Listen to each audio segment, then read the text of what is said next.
Nous allons voir la modification du prix des actes. Alors pour cela, vous allez aller dans le module financier. Ensuite, vous cliquez sur le bouton mise à jour tarif des actes. Vous allez arriver sur la fenêtre suivante où vous allez avoir la possibilité de faire une augmentation du prix de l'acte par famille ou par sous-famille, une augmentation ou une baisse d'ailleurs. Vous avez la possibilité de le faire par famille ou sous-famille d'actes. Si vous ne cochez aucune de ces possibilités, quand vous allez modifier votre taux, ça va le faire sur l'ensemble de vos actes. Donc s'il y a aucune possibilité de cocher ici, ça le fait sur tous vos actes.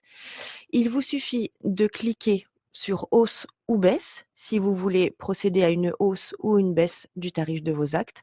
Ensuite, vous saisissez le pourcentage et Vetocom vous affiche ensuite votre nouveau coefficient. Vous avez le coefficient actuel ici, vous cliquez hausse ou baisse, vous indiquez le pourcentage et le nouveau coefficient est affiché. Il vous reste ensuite à arrondir le TTC, cocher l'option désirée. Ce petit bouton ici sur la droite vous permet d'accéder à l'historique de vos mises à jour. Donc une fois que vous avez rempli toutes les options, vous cliquez sur valider et le prix de vos actes seront mis à jour automatiquement.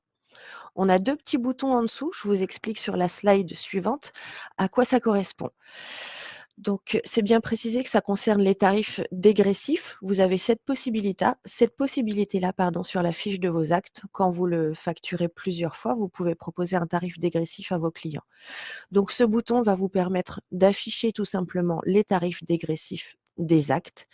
Et ce bouton-là, c'est une option qui vous permet de passer les tarifs dégressifs de TTC à hors taxe en cas d'erreur de saisie, puisque dans les fiches d'actes, vous devez saisir ce tarif dégressif en hors taxe. Donc si jamais vous l'avez saisi en TTC au lieu de hors taxe, ce bouton vous servira à faire une modification. Donc en résumé, oui, vous avez simplement à choisir si vous voulez faire une hausse ou une baisse de tarif.